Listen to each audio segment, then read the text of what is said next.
friends. Welcome back to Second Star to the Left. I'm Michelle, and this is my daughter, Billy. Hi. And here's where we'll share board game reviews, ramblings, and a few wrong turns along the scenic route.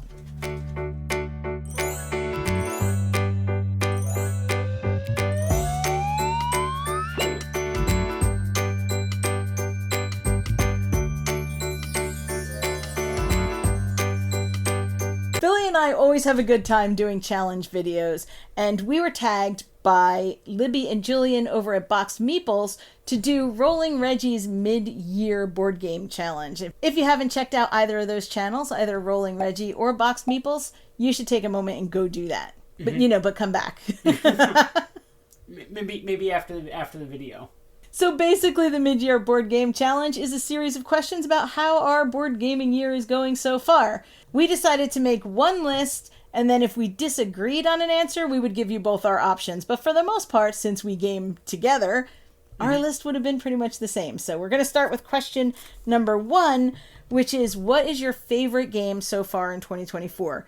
Just a caveat, we're not worried about if it was published in 2024, or maybe it was published in 2023, or maybe we got a preview copy, or whatever it is. We're just approximately 2024 so far that we've played. So this was a really easy one for both Billy and I. We both knew the answer right away, and that is Harmonies. Harmonies is this amazing drafting pattern building game where you're building out these little patterns that represent the habitats of adorable creatures that you've drafted from the center. What looks like a beautiful, calm, adorable game about nature and creatures is actually quite puzzly when you're trying to decide what's your best move. And Billy and I have been playing a lot of this because it's also easy to table, and the rules themselves are not complicated. Being good at the game, that takes more work, but the rules themselves... Not for me, but you know... The rules themselves are not complicated, which leads us to question number 2, and what is our most played board game so far this year? And that would be Harmonies. But I will give a little shout out, because I will say that on Board Game Arena, my most played game has been Trailblazers. And solo, because of its recent and brilliant reprint, my most played solo game is A Gentle Rain. Question number 3 was, what was our biggest surprise as far as board games this year? That one, we had to think about that one a little bit. But then I think the biggest surprise is Skyrise, which we backed on Kickstarter. And I will say... You were very skeptical. I was skeptical. When we first saw it, I loved it. And we got the super deluxe 3D everything for Skyrise. We have since become much better with Kickstarters. We're much better. We don't go all in, and we don't back every single thing. And this was still... No, we've been really good. Yeah. I've been really good. I don't know what you've been up to. But the fruits of that crazy backathon that was going on have started to be delivered, and Skyrise was one of those. And when it showed up in a fairly big box, I had this kind of moment of regret. Like, why did we spend a lot of money? Why did we go all in? Is this even going to be a game that we like? I don't even remember what it plays like. And then we played the game, and all of that regret went away. First of all, I don't think I understood what kind of game it was. I just really liked the theme, so we backed it. Just don't do that. It reminds me almost a little bit of Guild of Merchant Explorers, in the way that you're starting from one point on a map and moving your way out, but your starting points are always fixed. So if you don't get as far as you want, all your pieces will go away. And in this case, in Skyrise, you're actually bidding to take control of territories. And if you are the last and highest little building out on the map, you get to keep yours there as a building, and everyone else has to take theirs off the map except for the starting place. Then the next time you could start from that building if you wanted to. And you're trying to gain control over, in our case, it would be 3 islands, or 4 with the center one, because we're playing a 2-person game. This game was it was so clever and so much fun, and it's beautiful. And I think that I was very much surprised. Were you surprised? I was surprised. Which again leads us to, what games production and art have impressed you the most? And, not to be lame and not talk about a lot of games, but I'm going to say Skyrise. Yeah, Skyrise. Because it is this beautiful kind of floating islands. It's these beautiful kind of floating islands. And the pieces are buildings that on the base of them have numbers. So that's how you bid. It is really clever. It's really pretty. It's really pretty. And so I just love the production of it. Side note, though, remember that Backathon that we backed all those things? Yes. I backed Fall Flavors, the Honey Buzz expansion, yeah. which finally arrived. That was like 1,000,000 years ago. I was 1,000,000 years ago. It did take a while, but I will say... 1,000,000 years ago? No, I'm not that old. But I will say it is absolutely gorgeous. It is probably even more gorgeous than the original, and you know how much I liked those beeples. Beeples. This has squishy fruit. It has pumpkins. Oh, and the fall colors are gorgeous. It's beautiful. If you hear the fan, it's 1,000,000 degrees up here, so I'll try and cut most of that sound out, but we're going to melt if it's not on. There's, the heat waves. So. Right. Oh, it's so hot. There's a bonus question in here that says, what has been your most reliable introductory board game? And I will say that when we have groups of people who haven't played games... Usually you're the one playing with the groups of big new people. Yes. So. And what we have been playing is just one. And I know that it's not a new game, and I know that everybody's played it, but introducing that game to people has been really successful in getting people to say, like, what other games do you have? The rules are really easy, just one word. We do have to remind some people that it's not 2 words, just one. And my friend who decides that if it's more than 1 word, you could just put a hyphen. You know who you are. But it has been really, really successful. The only caution I would give if you're using this to introduce people to board gaming is that the person who is guessing can often feel put on the spot if they don't know the word or they can't figure out the word based on the clues that are given around the table. And in that case, what we've done is kind of set kind of a short time limit and then just ask people, do you want to know? Instead of making them and feel bad and on the spot. Sometimes you're just not going to guess it.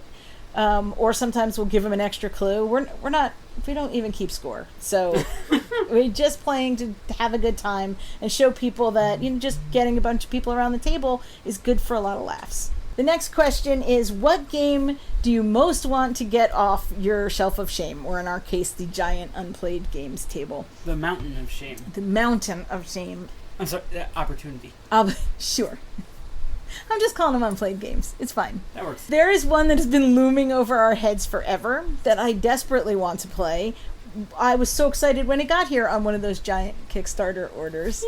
And I even learned how to play it, and then we just didn't get it to the table. It's been so long, I'm not sure you remember. I have to relearn it. But that one is My Father's Work, which is a game where you are the Frankenstein-esque family, and you are both doing your experiments and trying to keep the village from getting angry at you over a series of 3 generations. This looks like exactly our kind of game. It looks like Young Frankenstein, the board game, and so I don't know why we haven't tabled it, and now it's become kind of that thing that's just there lurking. Other than that, Billy, you wanted to play Freelancers. I do want to play Freelancers, yes. Which apparently I forgot to tell Billy arrived. Yeah, I didn't know we had it.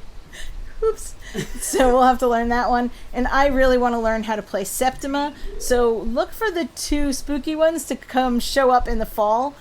Hopefully we'll learn them and be able to play them before spooky season starts. And then maybe we'll try and get Freelancers on the table soon. Was that not one of the spooky ones? No, it's not one of the spooky ones. The next question is, which game from 10 or more years ago did you discover this year? And the answer to that is pretty much none. We've been trying so hard to kind of play some of our favorites, and most of those are fairly recent games, and to, work through that giant pile of games. Most of which are from within the last 10 years. Right, so that we haven't really. I think that the closest we come to that is the beautiful deluxe edition of Castles of Burgundy, which I'm still trying to get Billy to play, but it's not because you don't want to, it's just she's never played it, and I think the deluxe edition, as beautiful as it is, little intimidating, makes it seem more intimidating. So pros and cons of going all in on a game. It is very pretty, though. It is gorgeous, though. It is absolutely stunning. Okay, which anticipated releases are you most excited for that are coming up?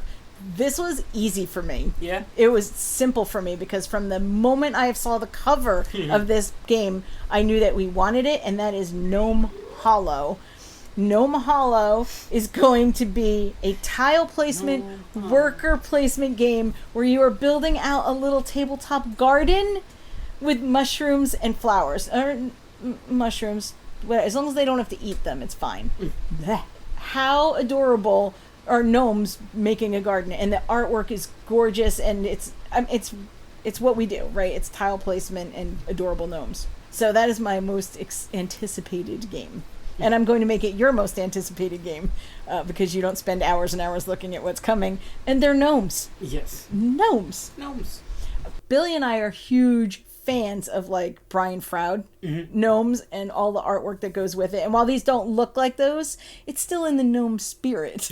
So we're very excited. The last question is, what was our favorite video of the year so far that we made? That we made, not that everybody else made. Question. Well, that would be a really hard choice. But I think the favorite that we made was when we restarted our collection for $150. That was a bit of a challenge, and it was really interesting that our lists were very different. Yeah, there wasn't that much overlap, huh? No, there wasn't, which I don't know what that means.